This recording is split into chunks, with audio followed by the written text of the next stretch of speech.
Dharmabad OP तथा मधुबन थाना अंतर्गत 9 जनवरी को घटित गोलीबारी, बमबाजी और आगजनी की घटना में 7 गिरफ्तार, कुल 14 की हो चुकी है अब तक गिरफ्तारी, 9 एफआईआर।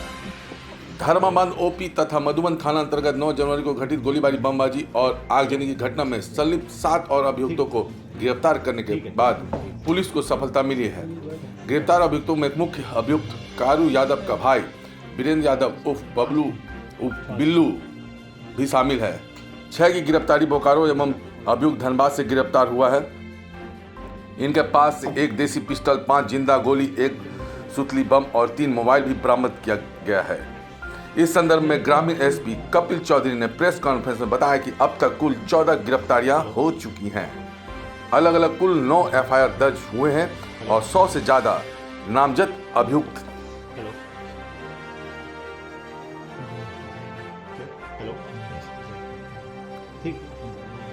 ठीक है। कारतूस कितने हैं सर? कारतूस कितने? 5 हैं। 5।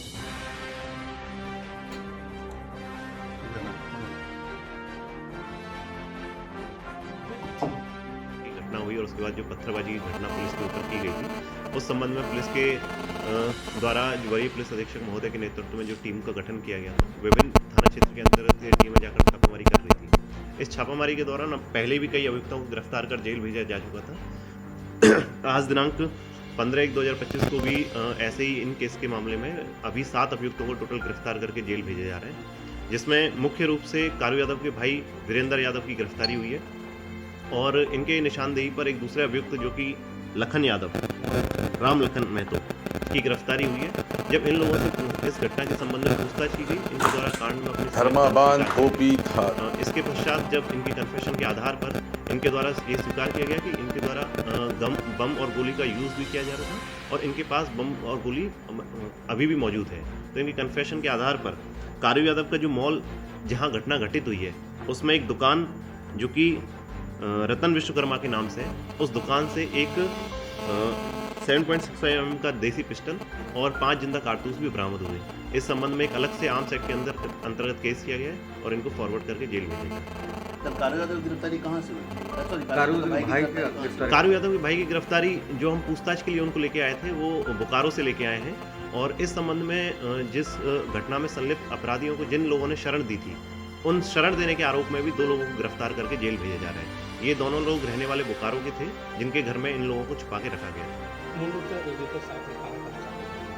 ये छापेमारी मुख्य रूप से बोकारो से हुई है और कुछ अलग जगहों से छापेमारी हुई थी, लेकिन उसके पश्चात अभियुक्त यहाँ अपने धनबाद से गिरफ्तार हुए। इसके बाद में जो अन्य अभियुक्त हैं, अच्छी ये लोगों की गिरफ्तारी कहाँ से हुई? सबकी धनबाद से हुई है। बोकारो से 6 लोगों की गिरफ्तारी बोकारो कुल से 7 हुआ। 7 हुआ टोटल। सभी लोग संलिप्त हैं उस घटना में? हाँ, सब लोग संलिप्त हैं। 14 लोग अभी तक। मुख्य अभियुक्त अब तक फरार है। मुख्य अभियुक्त अभी तक फरार है, लेकिन बहुत ही जल्द उसकी गिरफ्तारी भी की जाएगी। बिहार में भी कोई सफलता मिला है? टीम जा रही है, लगातार छापेमारी हो रही है, इस संबंध में हमें सफलता मिल रही है और बहुत ही जल्द जो मुख्य अभियुक्त इनके इस घटना में शामिल रहे उनकी गिरफ्तारी की जाएगी। इस संबंध में हमारी टीम लगातार छापेमारी कर रही है, जैसे कि डीएसपी साहब के नेतृत्व में डीएसपी अरविंद, डीएसपी कांति, इंस्पेक्टर साहब लोग जो केस के आईयू हैं, सभी लोग दिन रात मेहनत करके इस केस में छापेमारी कर रहे हैं और अलग अलग स्टेट में जाके, जैसे यूपी, बिहार में भी जाके टीम के द्वारा छापेमारी की गई है, इस संबंध में कुछ सफलता मिली। अब तक कुल कितने एफआईआर दर्ज किए गए? अभी तक एफआईआर जो पिछले टाइम तक कितने हो गए? कुल 9 एफआईआर अभी तक हो गए, जिसमें कि आर्म्स एक्ट का और एक एक्सप्लोसिव एक्ट, इसमें एक बम की भी बरामदगी हुई है। इस केस में जो घटना स्थल से उसकी दुकान से एक जिंदा बम भी बरामद हुआ है और कारतूस भी बरामद हुई है। नोटिस भी चिपकाया गया सर मधुबन थाने में, उसका क्या केस है? मधुबन थाना अंतर्गत 91 सीआरपीसी जो पहले का जो धारा होती थी, उसके अंतर्गत जो सीसीटीवी फुटेज प्राप्त करने के लिए हमारे द्वारा नोटिस चिपकाया गया था, लेकिन नोटिस का जवाब नहीं मिलने के बावजूद जो इनके बाद मजिस्ट्रेट की प्रतिनियुक्ति करा के हमने उनकी दुकान को तोड़कर उनको सीसीटीवी जब्त किया। यहाँ तो पहले भी एक वीडियो वायरल हो रहा है, ये अनुसंधान का विषय। अब तक कुल कितने लोगों पर नामजद प्राथमिकी दर्ज की गई है? ये 100 से अधिक लोग हैं। जो जमीन की नापी हो रही थी, अवैध संपत्ति की नापी हो रही थी, जो कोयलों के अवैध उठाव हो रहे थे, अब तक कितने उसमें कार्रवाई हुई है? कोयले का उठाव लगातार जारी है और जहाँ तक अवैध संपत्ति की बात है कि पुलिस के द्वारा लगातार उनकी जो प्रॉपर्टी है उसका किस तरीके से वो प्रॉपर्टी कमाई गई है उसका भी जांच की जा रही है। यदि वो संपत्ति अवैध सोर्स से कमाई हुई प्रतीत होती है या फिर उसका सोर्स हमें मिलता है तो इस संबंध में उनकी फर्दर अग्रतर कार्रवाई कोर्ट के आदेश से उनकी जब्ती कुर्की भी की जाएगी। ठीक है।